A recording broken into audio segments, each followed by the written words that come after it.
Masyarakat Dun agar tidak disia-siakan.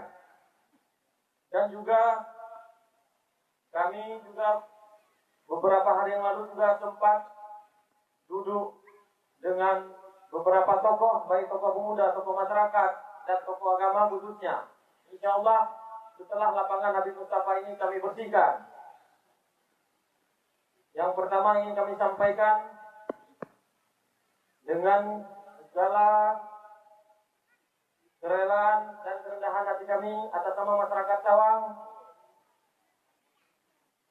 kami bermohon kepada Bapak Kapolres Aceh Selatan untuk studi kiranya apabila ada event seperti pertandingan sepak bola Piala Kapolres Cup ke depan tahun 2019, insya Allah masyarakat Cawang siap untuk menerimanya. Dan selanjutnya, silakan. Nah, camat yang baru sudah banyak prestasi yang diukirkan dalam beberapa bulan dalam tahun ini. Maka saya harapkan ke depan juga camat ini bisa berinteraksi dengan masyarakat sehingga bisa membangun Cawang yang lebih baik untuk kemaslahatan umat dan untuk khususnya masyarakat yang ada di Kecamatan Cawang. Bulan yang penuh dengan pelajaran yang dirahmati Allah. Peringatan Tahun Baru Hijriah Islam 1441 hendaknya dijadikan momentum dalam memperbaiki diri ke arah yang lebih baik dengan melakukan proses perlindungan, evaluasi dan introspeksi diri terhadap berbagai hal dan aktivitas yang telah dilakukan pada masa lalu sebagai suatu hal yang sangat fundamental bagi umat muslim. Kami mengajak seluruh masyarakat untuk mengambil pelajaran dari keteladanan yang diberikan Rasulullah SAW pada peristiwa Hijriah.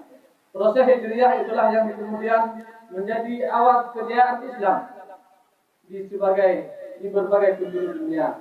Karena itu sangat penting bagi kita memaknai dari sejarah itu, agar kita mampu berhijrah menuju kehidupan yang lebih baik di masa depan. Kita akui bahwa menghadirkan perubahan memang tidak mudah, namun kita tidak boleh berputus asa.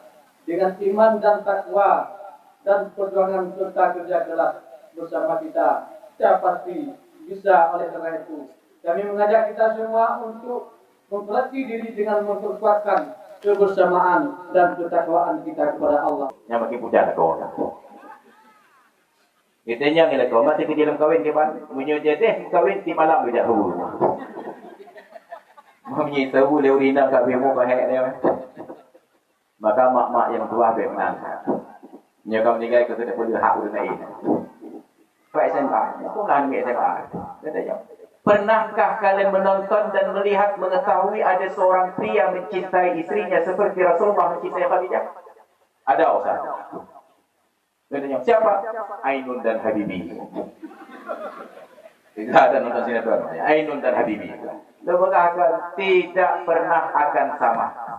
Bapak Habibie sangat mencintai Ibu Ainun. Hari pertama Ibu Ainun meninggal dunia diantarkan ke kuburan Taman Makam Pahlawan Kalibata. Pak Habibie payah papa Yuma. Ro imata tilite. Uro tule bijak lo. Blahui hana ni urun tinggal blahu tu. Hiro je bapa. Ro imata tilite. Uro ketujuh kejak tu waktu lenggang kangkung goyang Kerawang hana moli. Tapi Rasulullah tipluk tun lebih umur Khadijah mentang di kekurangan. Tidak pernah ada seorang pria yang mencintai istri seperti Rasulullah mencintai Khadijah. Maka oleh karenanya, walaupun nama kahwin 2, lahir 5, 6, 7, tetap yang pertama tidak akan tergantikan. Makanya Rasulullah berpuja-puja Khadijah muka Aisyah. Nyandung kain berpuja Aisyah Aisyah.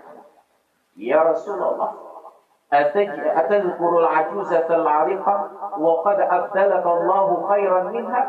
Ya Rasulullah, mentang ingat-ingat kurinong Tuhan yang kamati laurunya.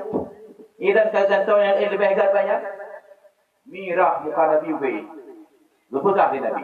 Ma abdalani Allahu khairan minha qattun. Hana metira orang inang yang Allah gantau kelan lebih gat dari Khadijah sama sekali. Hanam tira.